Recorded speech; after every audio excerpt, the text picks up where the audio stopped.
Hey everybody, welcome to the Esports Research Report. I'm Steph Orm from Emmanuel College in Boston.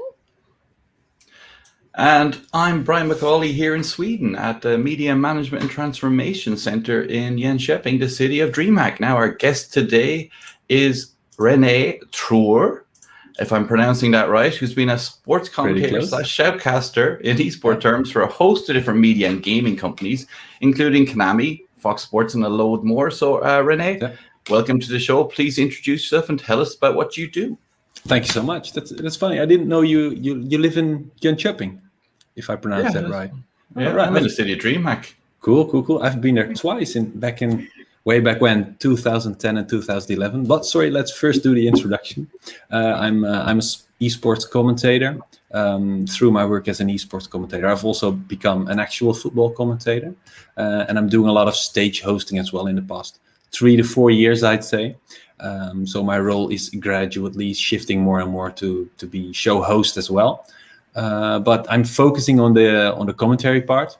Started out with the shooter games back in the day with Counter-Strike, the old school version, CS 1.6. And then slowly but surely shifted more and more towards sports games as well, because esports organizers started noticing that I was crazy about football. And at some point, someone wanted me to try out FIFA as well, and then Pro Evolution Soccer, etc., etc. And the ball started rolling. And now, since the past 1.5 years, I've been adding NBA 2K to my repertoire. So right now, I'm crazy into basketball as well, following the NBA playoffs, etc. But yeah, so I don't just stick to the game that I've played at tournaments, which was Counter-Strike for about 4 years. Managed to win a few prizes here and there. I was top 3 4 times, and then won a tournament once. So yeah, that basically built my esports career, Counter-Strike. But slowly but surely, I'm shifting more and more towards the sports games in recent years. So just to clarify here, and we talked about this before we started recording, is that you said you're a commentator, and in esports the term is shoutcaster. So where does the term shoutcaster come from, and how do you make that distinction? Yeah, well, near the end of the 90s, I guess it was that the first people started actually shoutcasting esports games, or back then still competitive gaming or professional gaming matches. And there was a program, I forgot the name of the program that was used for it. Maybe you will know it. But the term used there was to start shoutcast. And then you would start recording your voice together with the game sounds. And that's where the term shoutcaster comes from. I think it was called Shoutcast. The program was actually called Shoutcast as well. Okay. All right, well. Because I looked it up, and there's another definition that said people had to shout over all the shooting and stuff. So, you know, but it's actually from the program. But I like the other version too as well. Yeah. So our first question always is your definition of esports. I mean, to you, what is esports? How would you describe it to your grandma or, you know, a professor who doesn't know anything about it? Yeah, I'd say it's when people play a game competitively with the intention of winning prizes. So they take part in organized either leagues or tournaments or both. So basically, when people are trying to win prizes or getting a salary from gaming, that's where it becomes esports. And even if you're not getting a salary and not winning the prizes, if you're practicing every night together with the team and you're taking part in official leagues, ladders, or tournaments, I'd say that's esports. So casual gaming is not esports. There's people playing Angry Birds. Yeah, but hold on. So if I'm playing CSGO on a matchmaking platform, am I playing esports in your terms of what you're saying? Not necessarily. I'd say esports is where you round up a bunch of guys and you always play with the same guys in a structured format, trying to become better and better at what you do and trying to actually reach a level where you can win prizes. I think that's esports. And hold on. I'm a professor and I'm doing research by playing CSGO. Does that make me a professional gamer? Good question. Just am I a professional gamer, Rene? No. I wouldn't use the term to describe you, but of course, there are people who write articles about games or write reviews on new games. Basically, their profession is also playing games. So you could say they're a professional gamer as well, but I wouldn't use the term esporter for them. Esports is when you actually take part in professionally organized competitions trying to win prize money. That's basically my definition. I'm not saying it's the right one, but yeah, there it is. No, that's interesting. So I have to ask, I hear that you carried the Olympic torch back in 2012. I think that was London. Was that London? Yeah. What's the story behind that? How did that happen? Because that's so cool. Oh yeah. It's insane. So basically, as a Counter-Strike player, I wasn't nearly the best in the country, but I was basically at some point in the top 5 teams, so to speak. And I was quite popular, because I was always the one talking a lot, and when there was an interview, because we were on the podium, it was always me shoved forward, because I'd usually be able to speak English pretty well, and I wouldn't shut down when cameras and spotlights hit my face.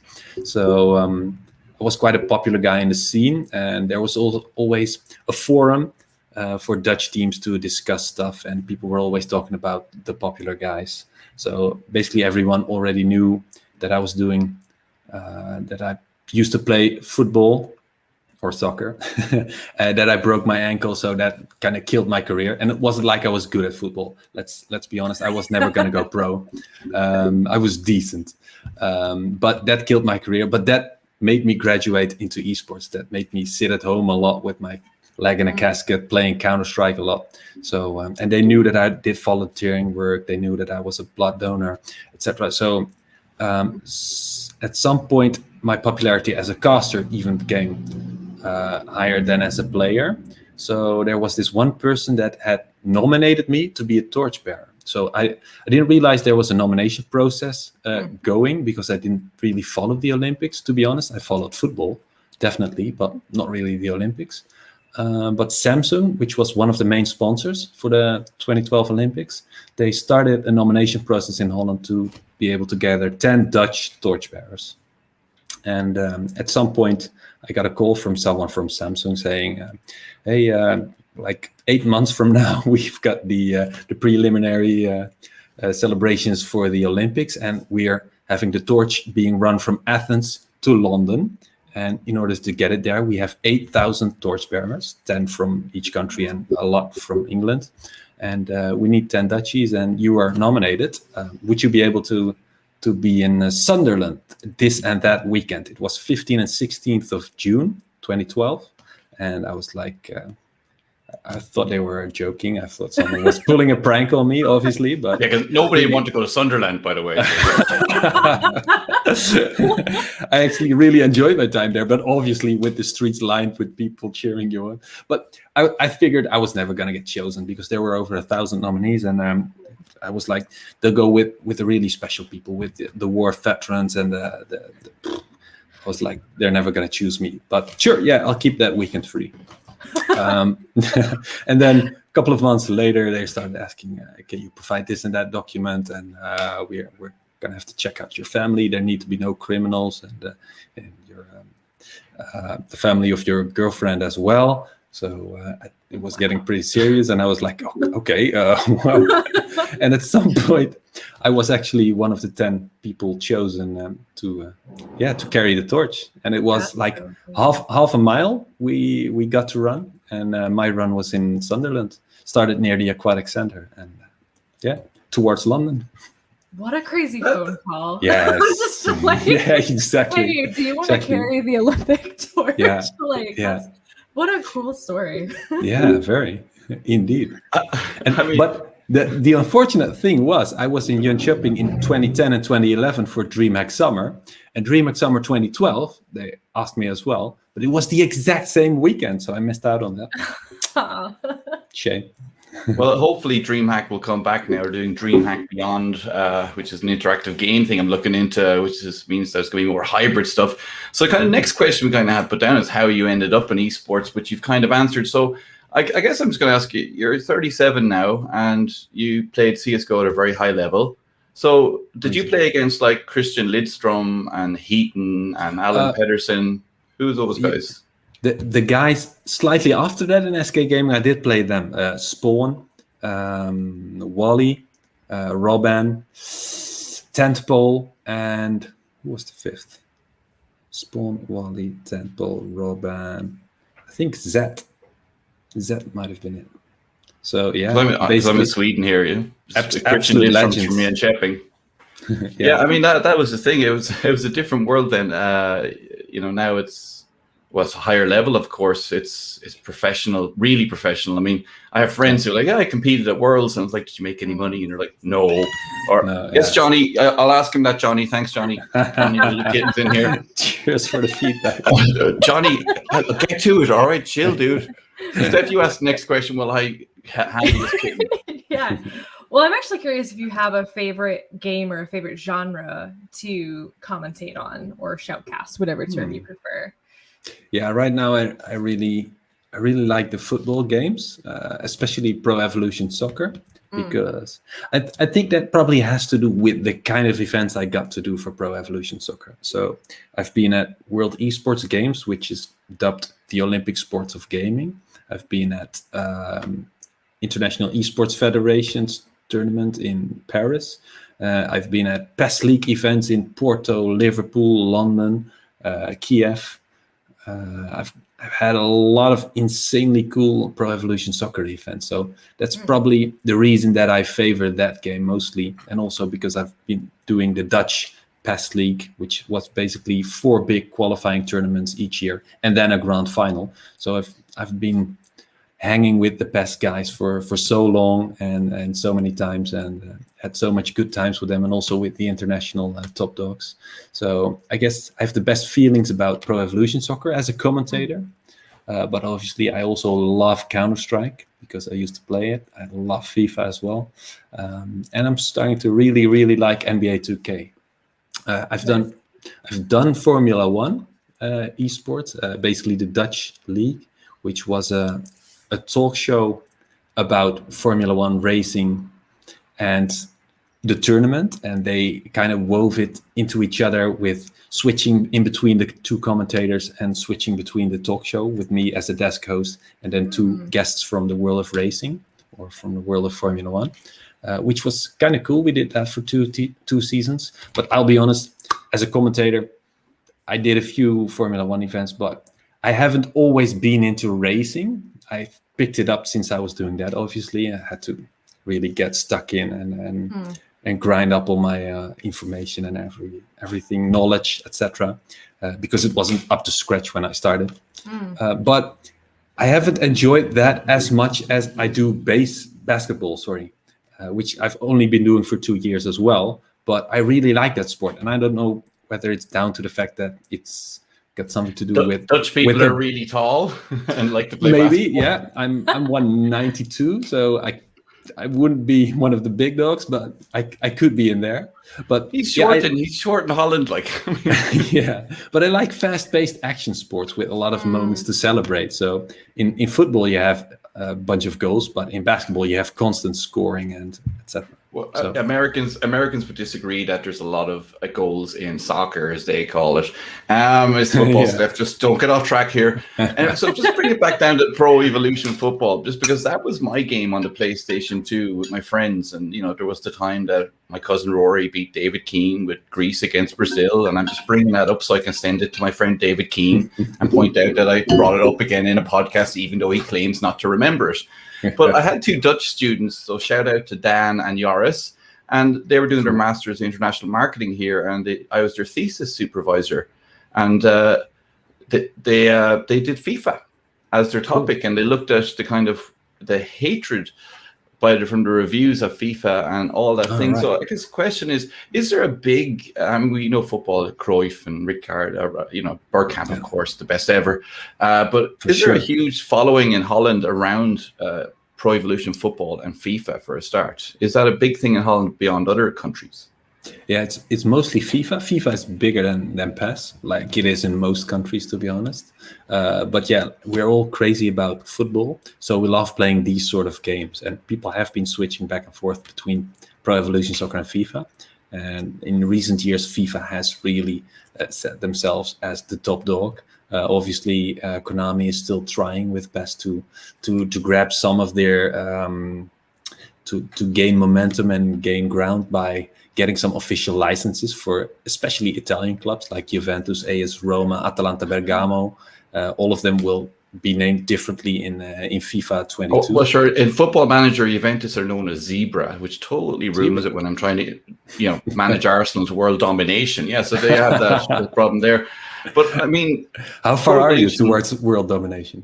I do it every year, just therapy. I manage Arsenal, win the European Cup a whole lot of times, and fix everything in the current managers. It's brilliant. Yeah. I'm just mobile though, mobile. Yeah. So you're an Arsenal fan? Yep. We bonded over that. I've stood on holy ground for you. Definitely. I've not just. One of the best leagues events was at the Emirates Stadium. I've met Robert Pires there. I can send you a picture of him and me doing. We were actually both doing the punditry at some point for some of the games, which was very cool. We talked about Arsene Wenger and Dennis Bergkamp. But I've also stood in Highbury when it wasn't really Highbury anymore. It wasn't really the stadium of Arsenal anymore, but it's still there, and it's. They've renovated it into apartments, so people are actually living there in where the stands used to be, but the field is still there. It's basically a park, and that's so it's cool. Insane. And the front desk is still there, and the entry gates are still there. So it's still basically Highbury. And I had a Dutch friend, who worked at a huge firm in England, and he actually lived there for about a year. So I visited him one weekend, and he showed me around the stadium basically, and it was epic for guys like you and me. That's like we better move on, Rene. I'd just like to say I've been to Highbury, and I had my 40th birthday a few months ago, and I was supposed to go see an Arsenal game with my fiance, but COVID. So yeah, I know, terrible. So let's move on because Steph's getting. Hope she gets well soon. Now. No. Anyway. Okay, now I know where you're a commentator. Okay, so look, when we look at you do football, and I was looking at some of the FIFA shoutcasting, right?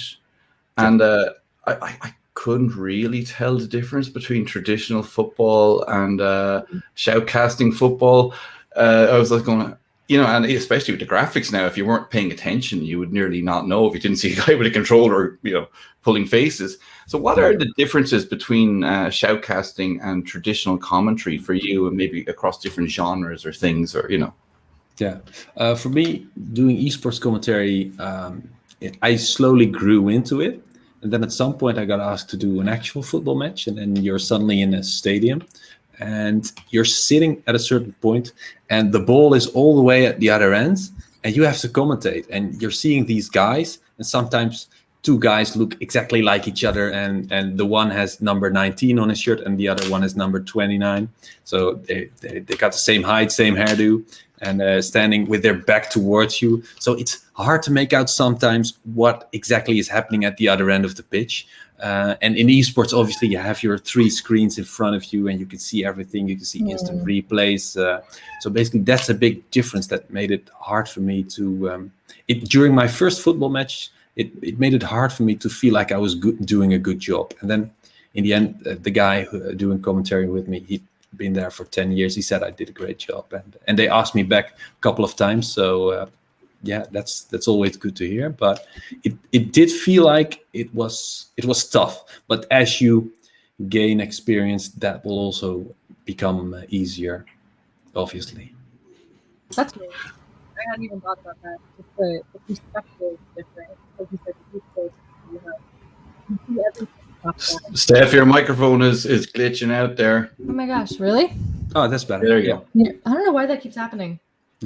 Anyway, no, I was just saying that's really interesting because I hadn't thought about the difference in perspective, and with esports, like being able to see everything from top down, or like you said, replay or zoom in on particular things, whereas you don't have that agency over a pitch, right? Or over a court. So that's really cool. Yeah, I've had esports events also where technique wasn't up to scratch. So obviously it's not always perfect, and sometimes even when I was sat directly behind the players instead of in a different commentator booth, and the players were like, they always go like this right into their screen. the active player mode with the controller, like. And so I was like, dude, I can't see him. So it's not always perfect, but obviously nowadays in esports, it's all very professional. So you'll be able to see everything that's going on, and you're also getting cues from the big professional productions. So yeah, it's easier to follow all the action as it happens. And if you miss out on something, either your co-caster will pick it up or someone in the directing seat will send you a text. So. I'm thinking about sorry, Brian. I was going to say, like esports observers, right? Which are kind of a unique role. So the people who actually control the camera work. What's the relationship working with them like? Do you feel like you kind of follow their lead? So like if they're focusing on something, does that kind of dictate your commentary, or do you commentate and they kind of follow what you're doing, or are you controlling the camera, or what's going on there? Well, back in the day when I really actively casted Counter-Strike on a regular basis, we were doing observing while we were casting as well. And later when I transitioned mostly to sport games, that's when the big events in Counter-Strike started utilizing observers, and in other shooter games as well, obviously. But for sports games, there's no need for an observer, because you have a scope of the entire field, everything that's happening, and the ball is the center of view at all times. So there's no real need for an observer. Same goes for NBA 2K. So I haven't been working with observers that much, but they obviously make the work of a commentator so much more easy, especially when it's the good observers who know exactly who to follow, because sometimes you're so invested in shoutcasting and commentating and the stuff you want to say, and you want to make it sound epic. You don't want to be repetitive, so you want to use different superlatives at all times. So you're not always thinking clearly about who to follow.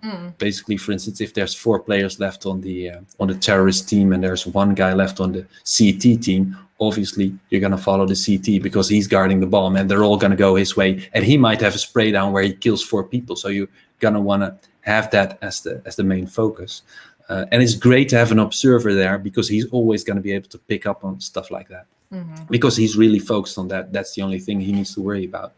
And great observers really make a production greater, and they make the life of a commentator easier as well. So I love the addition of observers. What's the basketball commentating like? And can you please say "boom goes the dynamite" one time, like that old meme? Because that was just brilliant. Boom goes the dynamite. I've actually used the boom shakalaka at some point. But you know the one boom goes to, the guy thrown in at the deep end for production, and he didn't know how to commentate on sports. It's an old internet video, and he just goes, and the guy shoots, and boom goes the dynamite. You haven't seen that? I haven't seen that. I thought you were referring to the old sayings that they used to use in NBA Jam. Like, I'm the oldest. Oh, I remember that. He's on fire.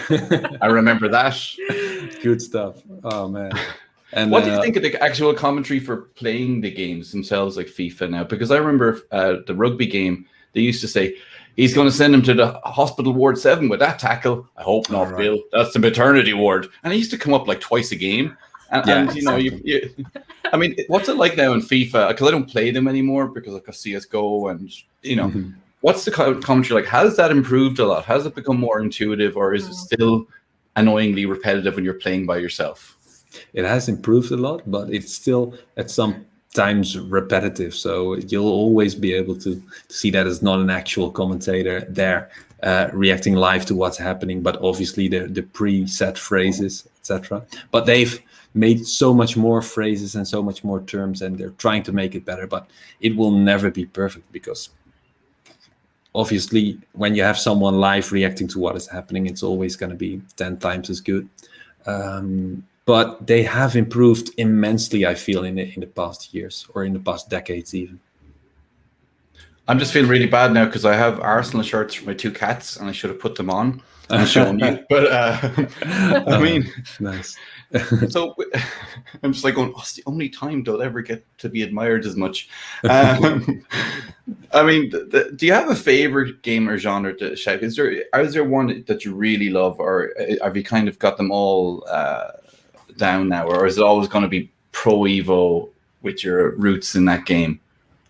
I'd say I love shooter games and I love football games most, but I also like basketball games more and more.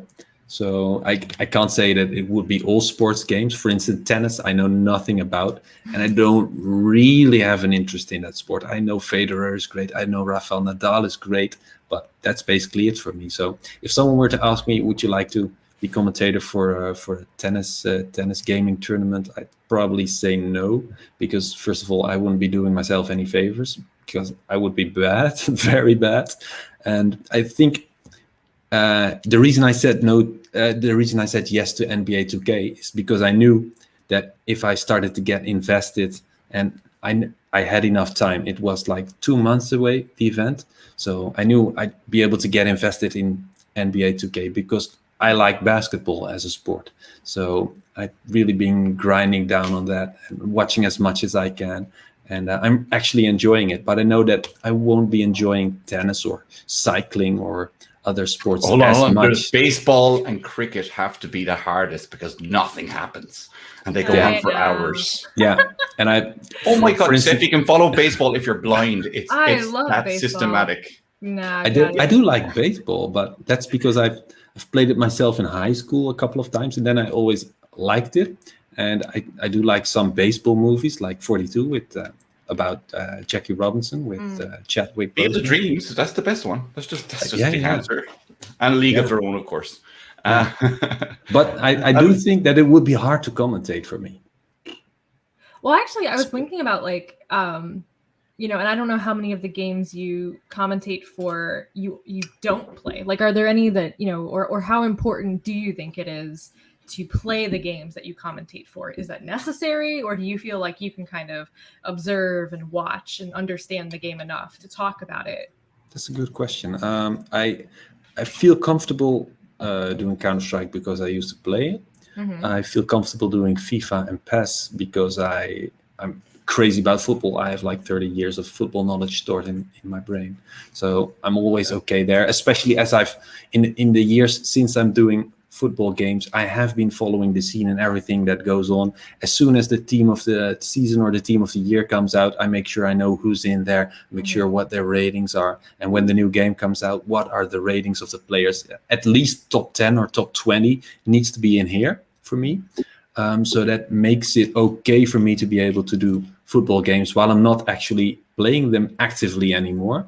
And I've actually never played them on a tournament level. So I played FIFA and PES a lot with my friends, but not at the level where I would be able to make semifinals or a grand final of a tournament. So I think I could do FIFA or PES actually, but I couldn't do CSGO despite 1,500 hours in the game. I'd be going, he shot someone. There's a flashbang. Something's happened. Whereas the FIFA and PES looking at it and going, for pass, that's offside, through ball, slide pass rule, whatever that is, Exactly, denies him at the end. It's ingrained in me 30 years, 35 years of watching football. But the CSGO is beyond me because I'm playing CSGO, I'm going, oh God, I got to do this.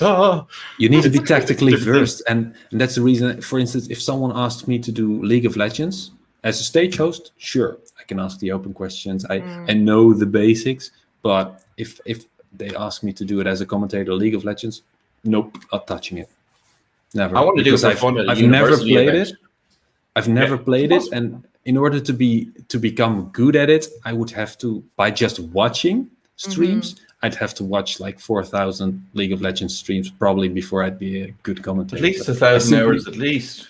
Yeah, exactly. So I don't have the time for it. So yeah, I play that game. And I can't always tell you what's happening.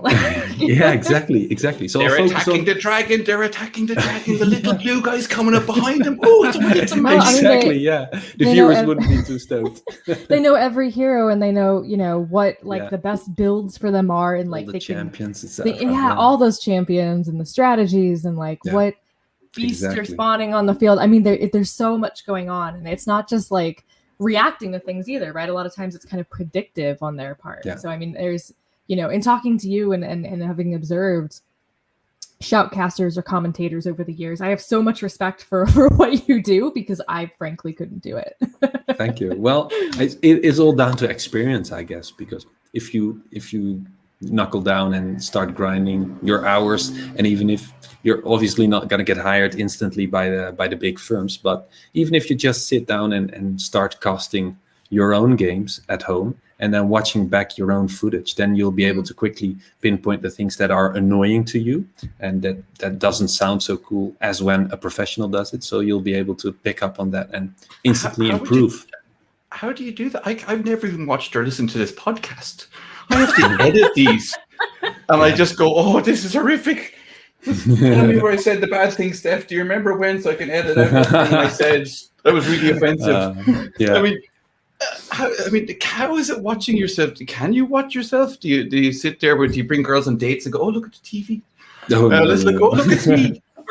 No, definitely. I have to be honest. And at first I thought it was a bit weird watching and listening to myself, but I really felt that I needed to do it in order to improve. So the first years of my career, I watched as much as I could and tried to compare to the top level professionals in the field from actual sports, but also esports.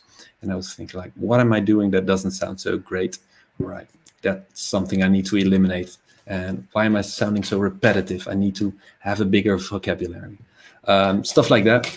And you'll get better and better. And for the past 4 to 5 years, I haven't been able to watch or listen back to anything because I've been so swamped. I've been constantly working.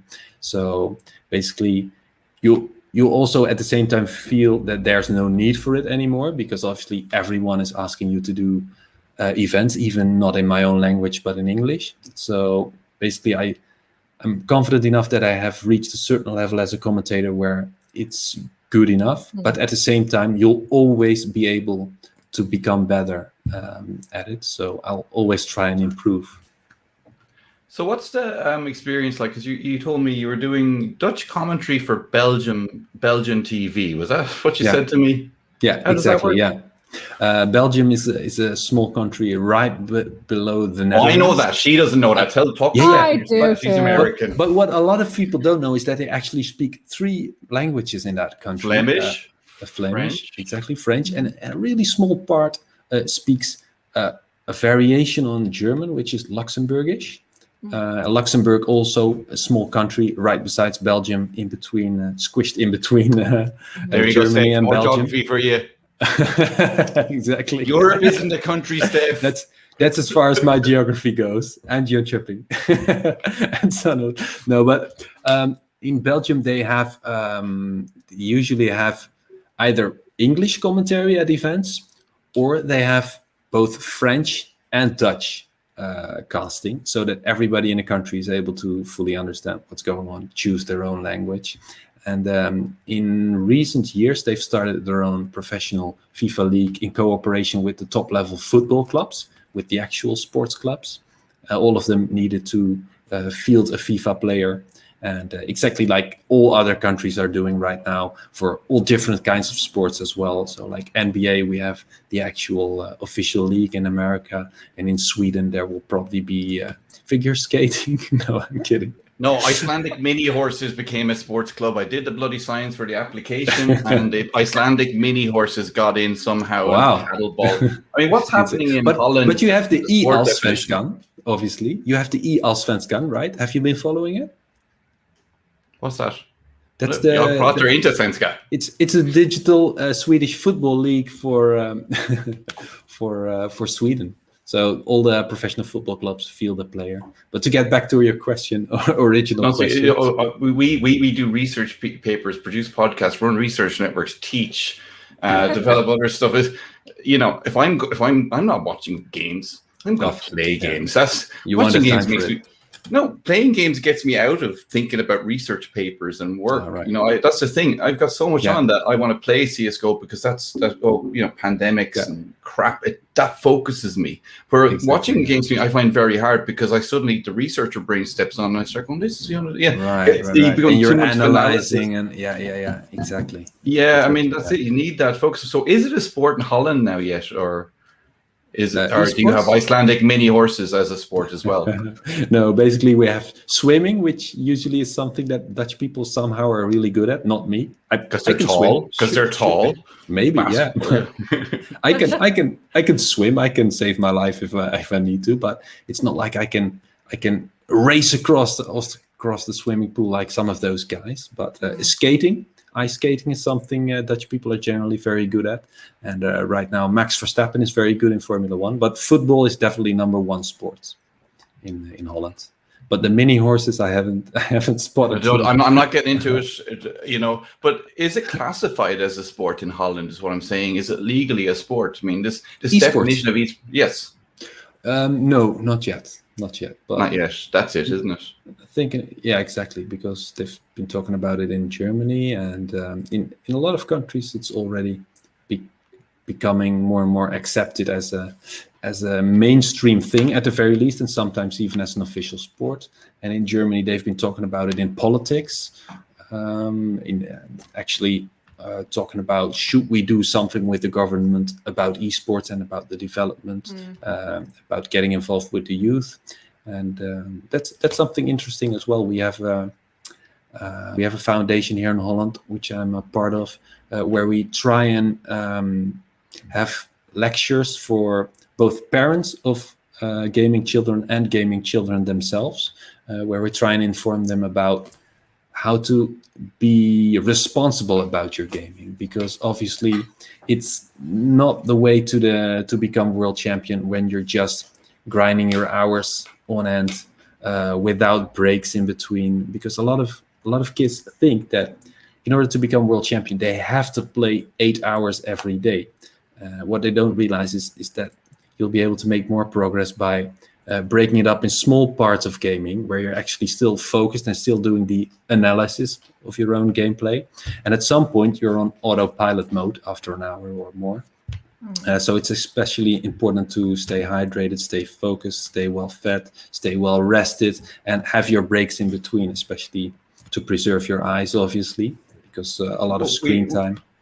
We actually have all those researchers. We've Gamer Doc Lindsay, who's she's an actual doctor, but she specializes in esports. You've got Craig McNulty in Australia, who's on the board of ERN, who specializes in breathing. You've got Tim Smithies in Ireland, looks at sleeping patterns in esports performance. You've got Adam Toth and Mark Campbell at the Lero Lab in Ireland, and they have a paper on flicking, how it improves it. And I have to say, I've spent a week following the paper's advice, and I had my best game of CSGO ever last night after spending an hour a day spray training and doing this flicking. Yeah, it was funny. I was very tired as well. And so there's a lot of science, but this is absolutely right. And that's part of what we do at the Esports Research Network, is to try to bring these people with the industry to actually allow stuff to happen. I mean, I think you're absolutely right. And in Sweden, you've got these great organizations. There's a guy, Prima Esports, that teaches what Martin runs, and he's got toxic bullying, and the female legends promote girls in esports. You've got Esport United that promote the grassroots. And here in Jönköping, we've actually got a funded club called Phoenix Blue, which is designed to run by Max and founded by Victor. That's designed to promote youth engagement with sports in the city, and the local government here actually works with them. So it's good to hear that stuff is happening in Holland as well. It's just if we had the classification of sport, it'd be a lot easier to push things through.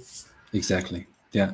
But I do feel like there's so much happening in esports right now. Complete esports cities are being built. Esports stadiums are being resurrected around the world. And just recently, one of our 12 provinces in Holland has announced that they're going to be investing €500,000, which is basically like 0.8 million. No, that's not right. $0.65 million, I guess, in esports, and making sure that oh well, but they're trying to make sure that our competitive talents will have a proper, like you said, selecting the grassroots, making sure that there's a proper structure for them in order to be able to grow their talents, because that's a big thing right now. If you're into esports and you want to get good at it, there's not really a good way to be able to get a local coach. And for instance, if you're all about FIFA and you're a Dutch kid, there's probably 2 or 3 great coaches out there who will be able to give you proper guidance. And with the exception of the guys who are at the professional clubs, obviously, playing in the digital league. Wait, so you don't have high school programs? Because my friend Hannes is a coach. They're starting up right now. We have, like, my friend's a teacher, and he's the official esports coach in the next small town over, and he lives here. Holland is starting to develop too, which is really positive. So Rene, we're nearly out of time now. So I guess, Steph, do you want to ask a last question before we go? Yeah, no, I was just curious, having the perspective on traditional sports as well as esports, where do you kind of see the future of esports headed, right? You were just talking about all these like developments and the crazy growth we're seeing. So what's sort of your projection for the next 5, 10, 15 years? I imagine that we're going to see a lot of growth in raising the amateur level or the semi-professional level with proper coaching, proper clubs, because there's so little right now, especially in Holland. But like we just talked about, it's starting to come.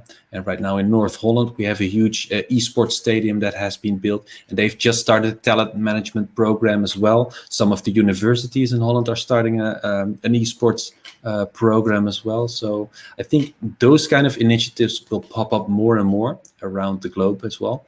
So we'll see it become more and more professional, hopefully, especially when it comes to coaching, but also maybe even player management. How will a player be able to get a professional club or an esports organization? There will need to be certain people looking out for their interests. Obviously, as esports gets more and more professional and gets bigger and bigger prize purses and salaries, which will happen for sure, there will also become a role like that. So player management will be something that we'll see more and more, which right now is only out there for the actual top level professionals. But at some point you'll see player managers, I guess, for also lower level caliber players who want to be able to make a run to the top. Okay, so the last sort of question we have is because we do a lot of researchers here, right? And we ask them what sort of research do you want to see done? So just to ask the same question to you, like, so, you've got your pick of, scientists, programmers, health specialists, regional marketing like me, or gender and accessibility scholars like Steph, or innovation scholars. I mean, if you could pick a top professor way beyond us who's brilliant to investigate one thing in Holland that you think would help esports in Holland, what would you like to see have a genius professor go investigate with loads of European funding behind them? Oh, wow. What would be the thing you'd say, off you go? I'd say, I'd say talent management, finding out a way to be able to be sure that we get the best gamers in the country and get them where they need to be in the shortest amount of time. Yeah, because there's huge potential in Holland. There are top level players for all of the different types of games out there.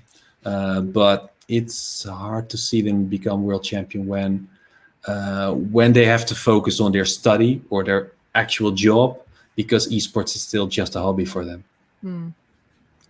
Yeah. Okay, great, Rene. Thank you very much. Also, I'd like to thank my Dutch students, Dan and Joris, for giving me a bottle of whiskey as a thank you for supervising their thesis, which apparently is a Dutch tradition. Also, not an Irish tradition is an Irishman who doesn't really drink whiskey. So I will know. So Rene, thank you very much. Your links and everything will be below the video or the podcast if you're listening to this on Spotify or Apple or something. So Steph, this was about football, but Rene, thank you very much. Thanks so much, guys. Thanks for having me. Thanks, Rene. Have